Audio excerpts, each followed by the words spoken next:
Okay, mga kaibigan, ongoing na po ang pasabog ni Governor Chavit Singson laban sa Pangulong Marcos Jr. So matotal, nanawagan siya, mag-resign na ang Pangulo. Yun ang pasabog, nanawagan na. Then marami siyang mga sinasabi. Ang flood control anomaly, simulan nila na imbestigahan sa Ilocos Norte, nandun ang kalokohan. Yung, sino ba yun? Mayor sa Lawag ba na #1 na contractor. Yan, talagang matindi rin ang pasabog at nananawagan siya na magbaba na sa pwesto ang Pangulo. Okay, pakinggan natin. Ongoing pa ang kanyang press con. Sara ngayon, walang kalaban. Na gusto mo, Vice President, mag-campaign na tayo maaga. Mag-file ka ng Vice President, marami kang Ikwinikwento niya yung nangyari last election, May 2022. Sa Presidente, wala ka rin laban at the time.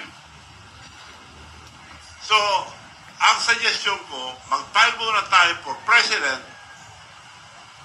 para pag nag-file si Sara, you slide down for Vice President, protected ka na.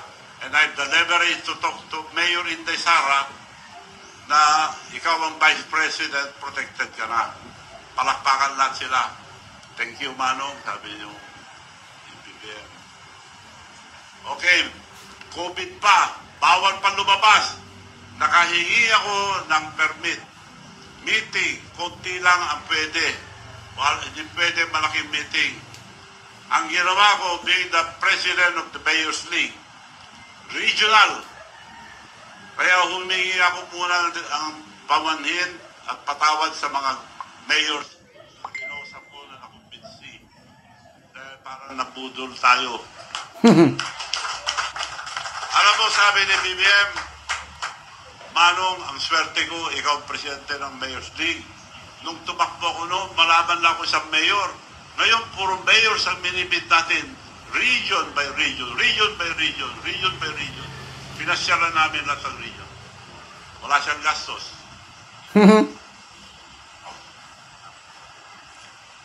So yun ang totoong nangyari. Hindi nila mapagkailaya ang daming tao sa meeting. So sir, may tampo po kayo kay Pangulo? Ano no?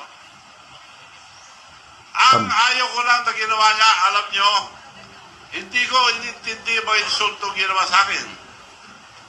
Nagpunta kami sa Japan. Yun! Kung labas lang. Sa presidential table, dinensyon niya lahat. Si Sandro, lahat, Manong Chavit is here. Ginodon niya, oh. Hindi niya akong pinansin. Ang mga overseas workers, bastos naman ang presidente yan, sabi nila. Oh, nagtakbo ba ako? Hindi. Ayun siya sabi mo na pinapasok ko sa PCSO, director lang dahil chairman ng PCSO yung kapatid ko noon. Anak niya yon, director lang. Oo, ang dami naman yan eh. Sabi naman ni Special Assistant to the President, Nagtameo, sigurado na yan, Manong. Sinabi ng Presidente, sigurado na yan. Isa-isa may na-appoint na director, umiiyak yung bata. Sigurado na yan, pag nakita, sigurado. Tapos, hindi na sumasagot, yung sekretary niya. Nagkita kami, yung sekretary niya, tinakpan na yung mata. Wala naman tinupad. Nagalit ba ako? Hindi.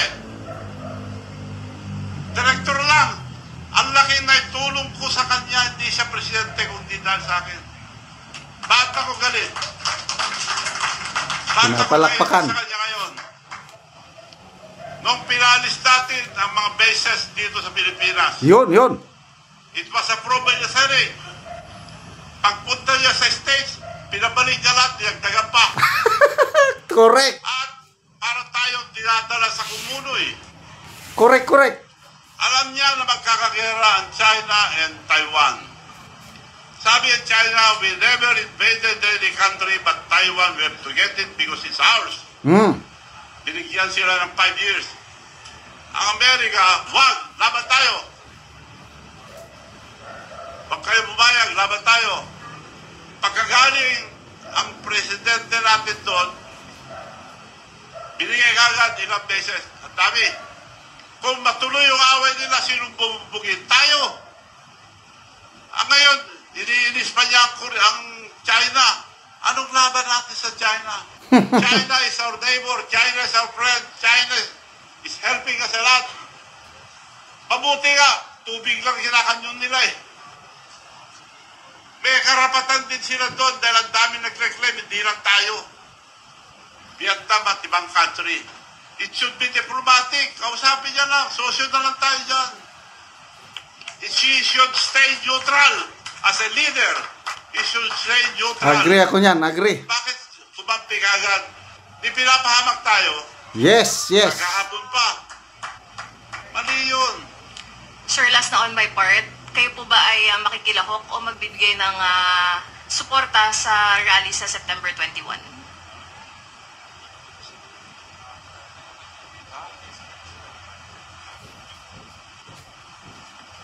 Hindi, dahil ba nagpaparali yung mga iba, mga party list eh, politician din sila eh. Dapat yung mga kabataan lang, suportahan natin. Alright. Pero kung may mga politician at mga party list, hindi pwede. Correct. Para sa akin lang.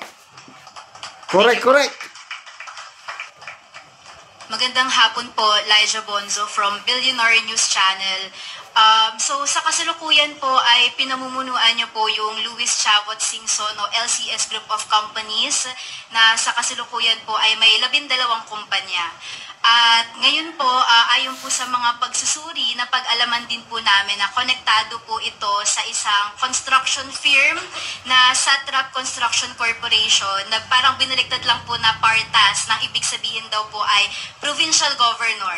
At for context din po, base po sa datos po ng DPWH, no, nakakubra po ito ng 62 public works sa Ilocos Sur mula 2016 to 2025 na nagkakahalaga ng 2.7 billion pesos. So, for clarification lang po, sir, ano po ang connection ng Singson family sa Satrap Construction? Mabuti tinanong nyo.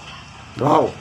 10 years daw, nakasungkit daw ako ng 2 billion. 10 years. Eh, wala pang isang taon, nasa billion na. 10 years. So, ibig sabihin, maraming project yan. Kung totoo man yan, inamin ko, sa amin yan, tatay ko, engineer, kontraktor. Bata pa ako, sumasama na ako, timekeeper. Dugo at pawis ang ginamit namin yan. Negosyo ng pamilya ko yan. Pero pa-inspect nyo lahat ng project na sa trap. Pag meron katiwalian, pakukulong ako. Wow.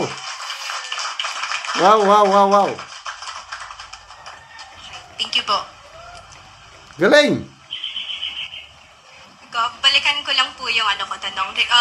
Jim, you've mentioned kanina na mga kabataan talaga yung mangunguna sa revolusyon ngayong magkakaroon sa ng rally by September 21. Pero paano po yung mga kabataan, sir? We know naman po na marami na ngayon yung infiltrated po ng mga leftist organization. Kumbaga nagrarally sila, hindi naman about corruption, kundi about Dutertes. So paano ito, sir? Mahaluan ba yung layunin natin na hustisya? Mababago ba ito under Marcos government po? Hindi, magano muna sila bawat eskwelahan. Bawat eskwelahan magprotesta. Tumayo sila bawat eskwelahan. Dahil mag-usap-usap sila, pagkita-kita sa isang lugar, minsanan lang. Hindi yung araw-araw na nagkakawawa mga kapatid.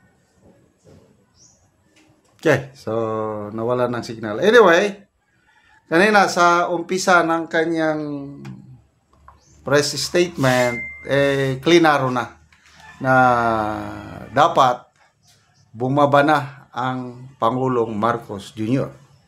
So, ayan, panawagan man lang. Na nasa Malacanang na, but I believe na hindi yan bababa. Pabayaan na lang natin. Tapusin nilang kanilang term. But depende pa rin sa taong bayan.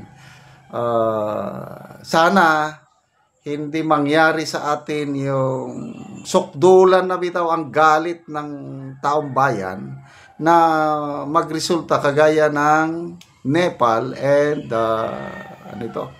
Nepal and Indonesia.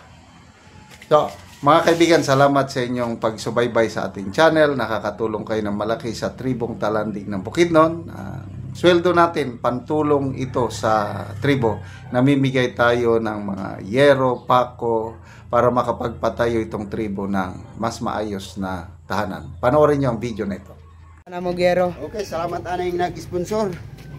Sa ito.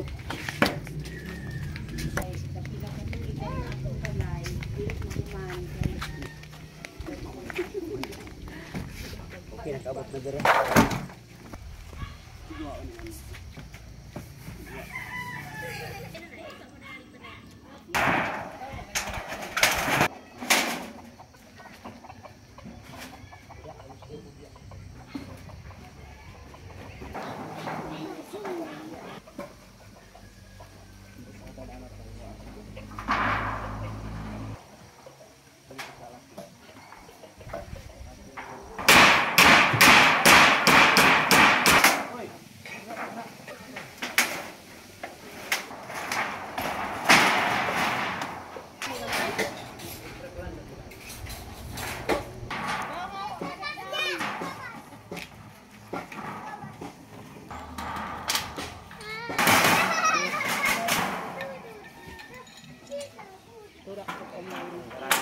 Karon naman nagid sa pagato.